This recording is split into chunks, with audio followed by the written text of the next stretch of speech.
So good morning, distinguished guests, Director Sharp, friends, and most importantly, voices of conscience, our whistleblowers. It's a tremendous honour to be here with you today at the Whistleblower of America conference. My deepest thanks to Dr. Jackie Garrick, the Workplace Promise Institute, its amazing staff, the Whistleblowers of America. Your invitation to speak in this hallowed space, the American Legion headquarters, carries profound meaning.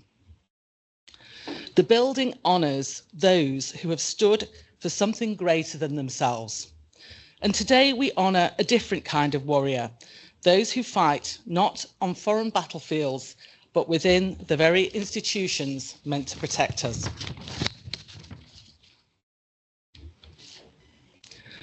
Whistleblowers are, in many ways, the veterans of our civilian institutions. You have risked careers, reputations, peace of mind, not for personal gain, but to protect truth, justice, and the rights of others. You speak up when others stay silent. You shine your light when others turn away.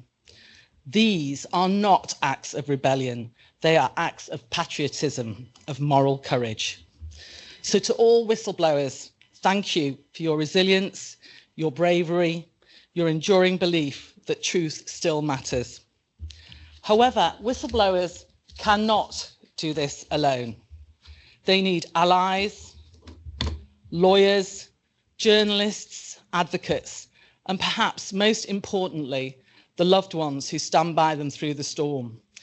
And today I do pay tribute to the parents of Sushia Balaji, who I met yesterday, the genius creator of ChatGPT, whose young life was stolen at 26.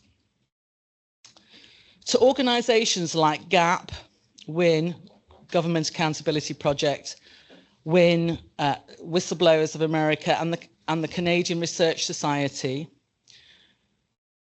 as well as the academic research circle, your work has never been more important. For me, GAP was a lifeline when I blew the whistle at the United Nations over 20 years ago. Tom Devine and his team, B. Edwards and Shelley Walden, scraped me up off the floor, taught me the language of my trauma, and framed for me the retaliation process, which I could not see when I was in it. They walked beside me through 15 years of litigation, and I owe you a debt of eternal gratitude. Now let me focus on three key themes. My favourite, first, the weaponization of the investigations process. I spent 3 decades as an international human rights investigator. It's taken me through 40 countries of the world, both within the United Nations and out of it, into the killing fields of Rwanda, through Africa, Asia, and through many prisons throughout the world. Investigation makes the invisible visible. It breaks the silence that exposes injustice. But when manipulated, investigations become weapons, not to uncover truth, but to suppress it. When perpetrators choose their own investigators, we have accountability theatre, we have optics, not justice. We've seen it across institutions, from the UN to Capitol Hill, to corporations and courts. Investigations are launched to protect power, not people. From Watergate to Iran-Contra, to the suppression of Harvey Weinstein's abuse, which was kept in vaults, I understand, for 5 years by CNBC, the pattern is clear. Investigations can be corrupted when truth threatens influence and political power. This issue was at the heart of my whistleblowing at the United Nations Refugee Agency. Investigators untrained, appointed not for their expertise, but because they would represent the interests of the administration. That is a recipe in investigation for disaster. But the failure of independent investigations has brought about a very interesting evolution. It is citizen-led investigation and action. Take the UK's post office scandal. 900 wrongful convictions of honourable postmasters. Justice came not from the courts, but from citizen-led Mr. Bates and his post office investigative team. And when that information was published, public outrage was sparked by the documentary that was displayed to the public. For 10 years, nothing had been done. But with British justice laid to bear in this documentary, great progress has been made. Dr. Yasmin Motajami, some of you may know, the Swiss food safety scientist who brought the giant Nestlé to its knees in Switzerland. Unprecedented. She stood alone against this multinational. She's written a book about it, and there's been several documentaries now. But we see this week the resignation of the CEO of Nestlé, Paul Bulk, for accountability failures. So justice is on the horizon. I must say a word about our Irish whistleblowers group, of which I'm a member. Far too many to name, but Lorraine Norris, Peter Behan, Susan Britton, Maurice McCabe, and Sharon Butler have all used data access requests and their collective strength, knowledge, and intelligence to work together to bring buried truths to light. There's also Mr. Donald Burdick, who I met at this conference yesterday, a citizen investigator bringing to light environmental pollution in Delaware. Tremendous work. Keep it up. We must demand more transparency. We must demand independent, depoliticized, and accountable investigation, or injustice will remain institutionalized. The United Nations, as the global guardian of human rights, must fix its broken whistleblower system, not trusted by any of its staff. It must live by the standards it demands of others. My second theme and my learning from my whistleblowing experience is about the neuroscience of whistleblowing. Did you know that our brains are hardwired not to whistleblow? We have something called our anterior cingulate gyrus, a very ancient system which processes rejection as pain. We are actually biologically programmed to conform and to stay silent for social survival.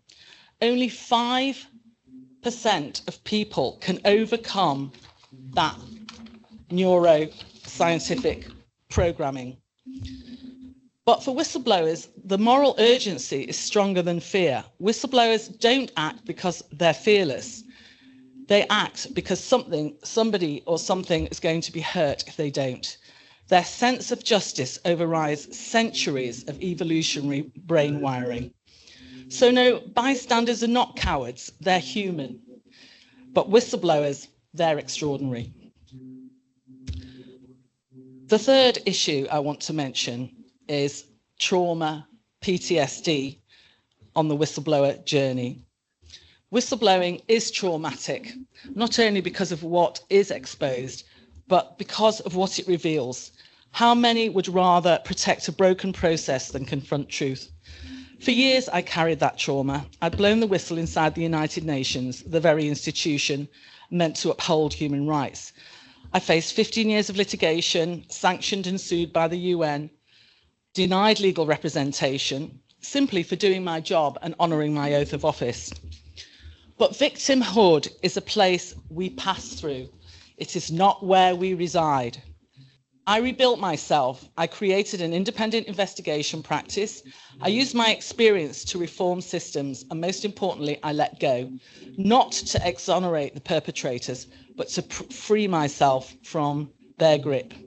I worked with other whistleblowers to produce this book, We the People, the UN Whistleblowers, to document our experience and our case studies for academics and for students and for the next generation. Oh, no, okay.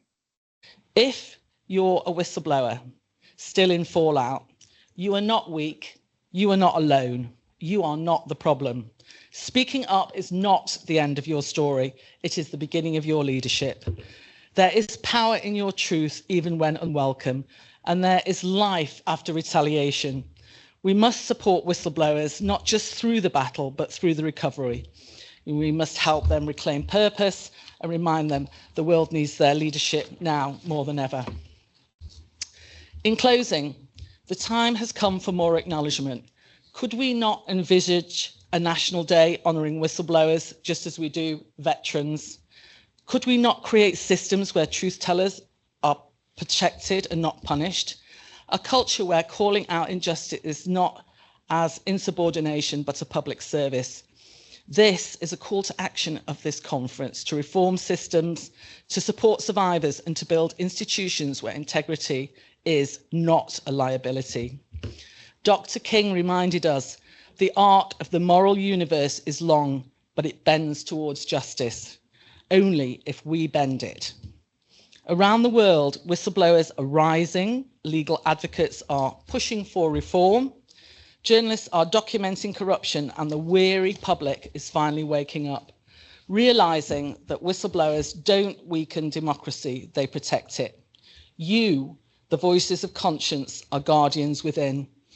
And though the road is long and the battle's hard fought, you are not alone. Together we are a movement.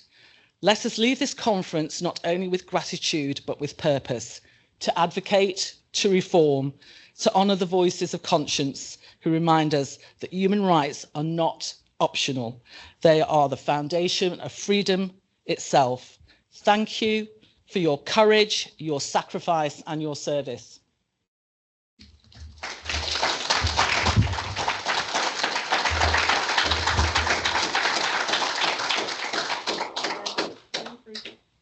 We have a few minutes for some questions. Does anybody have questions for Carolyn? Yes, I'm sorry I didn't really go in too much into my journey and the pains of it. It's actually brought many international civil servants to tears. And it's very long. So I encourage you to buy the book. I think you will see the patterns, and of course Jackie's work reveals the patterns of retaliation which are used in the courts today. So yeah, the literature is important in the field, the growing body of literature. Hello, yes, what can I? I'm definitely buying the book, but I'm just curious about the brain science piece. Did you also discuss that in the book, or No, there's a lot. There's quite a bit online. I've been thinking about pushing for a study of whistleblower brains in neuroscience, and of course we have the Brain Project in Switzerland, so it's on my to-do list of getting there and seeing if we couldn't get some some more research into the field. I think it would be very, very interesting. Any other questions? Yes, please.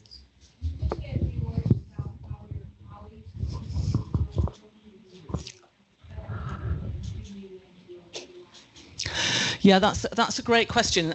I'll just repeat it. How did my colleagues treat me at the UN? Well, actually, some of you will know that the more serious or the gravitas of what you know, the retaliation, the worse it is, the worse the retaliation is. So my dismissal from the UN was I wasn't fired, I was torpedoed overnight. I was in an accident during an investigation and I was terminated illegally. So my colleagues were, where has Caroline gone? They didn't. I mean, it's like, what on earth is going on? I mean, it was my absence was a shock because nobody knew what was going on. I mean, of course, working in investigations, you have to be very discreet, confidential. So yeah, I think it was one of absolute shock. And then gradually, when you don't have the opportunity to present or the honor to bow out, then all sorts of rumors are created, and people just make it up as they're going along, really. I mean, I think most people, they want to talk to you in private. They don't want to be seen talking to you, but they do want to talk to you, and they do want to express their personal empathy for what they see as injustice in the workplace. But people are very wary that if somebody disappears out of the workplace overnight, what on earth could have happened? But I think people were generally respectful. I mean, the people that work in the United Nations, a lot of them do very, very good work. The point of this book is that whistleblower protection is a dismal failure and a waste of taxpayers' money, tax which you and I pay. Thank you for that question. Everett Stern, what can I do for you?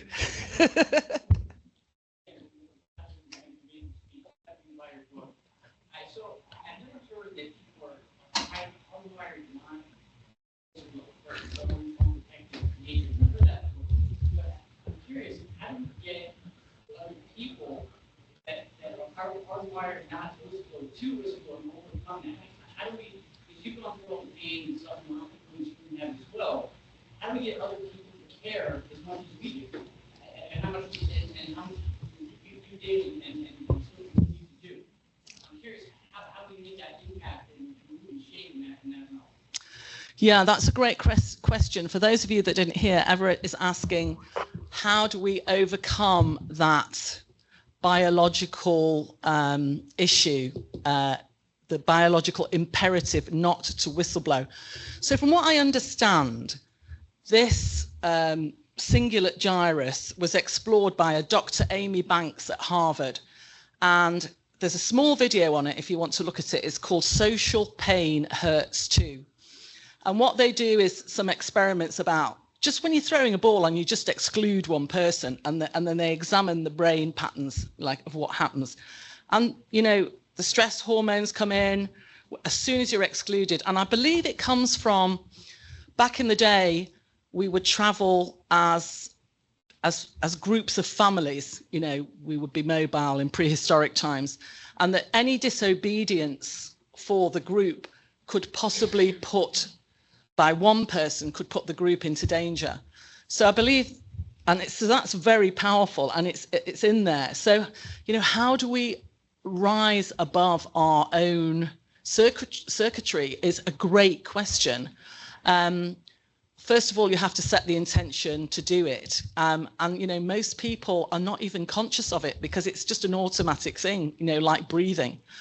And safety is, in the Maslow's, pyramid, that is the number one thing that people, you've got to have a safe space to do whatever you're doing in.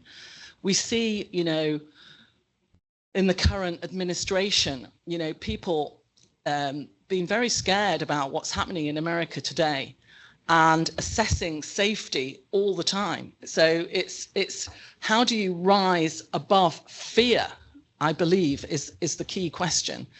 And you have to be able to rise above fear to make conscious decisions. And when politicians create fear, they keep people in fear. We were, look at the COVID. People don't rise in their consciousness. They don't fulfill their potential when they're in fear. So the recognition of the damage of living in fear, I think, is the first step. And then, of course, education. If we can get you to volunteer for this neuroscience study, then we'll all get some answers. Does that answer your question, Everett?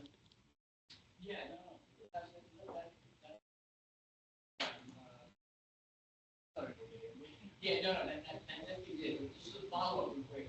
So how do we get other people, though? I guess that's a key thing for me. How do I get other people to ride that fear? Well, they have to have how do they override that fear? Is they have to be conscious of it. So, so many of us are kept in an unconscious state. We're not aware. It's like the Matrix, if you will. You are in that Matrix state, getting on with it, and you're not even conscious that you're, of what you're doing. And you're not conscious that you're excluding somebody because the boss doesn't like them or what have you. So you've got all of this unconscious behaviors. So it's a case of education and awareness. Hello. I think though it has a lot to do with a person's personality. What you've been the whistleblowing? Yes. Well, Don't you think? Because there are some people that just go to work with the mindset that I'm going to do my job. I'm not going to create any hostile environment. I'm not going to ruffle any feathers. And then you've got someone who's that's like my husband. and is not afraid to bring out issues and problems to the industry. I think a lot of that has to do with personality. Well, from what I've read, and I'm by no means any expert, but in looking at what was out there in my research, people that are whistleblowers usually have higher self-esteem. They're usually highly intelligent, it must be a personality factor. But yeah, we can dig into it, I think, all together, and maybe next year at the 6th conference we'll have some more news on it. But it was just a very interesting learning because, I was just speaking at a conference in Switzerland and people were very concerned about the bystander effect and having, being bystanders themselves, perhaps. And I said, there's no shame in being a bystander. You can only do the best that you can do. And we shouldn't be so hard on bystanders. We have to love them in the space that they're in, I think. Donald, last question. So it's just as if I talk to you about what was going on, what I'm presenting right now, and I'm challenging the power structure at the top levels of government, and that's where you would have been at the UN.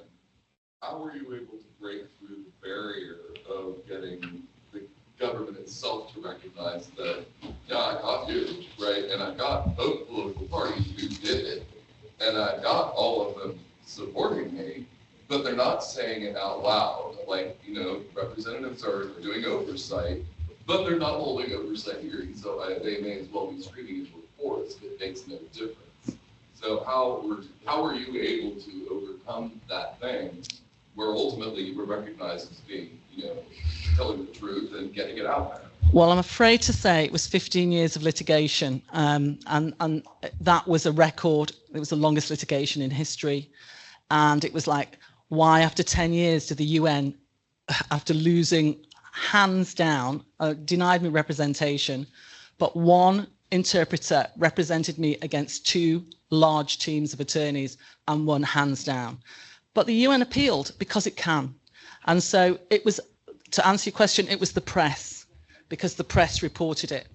So on that note, thank you for your time. Thank you for the invitation, Jackie, and to be continued. Yes, absolutely. Thank you.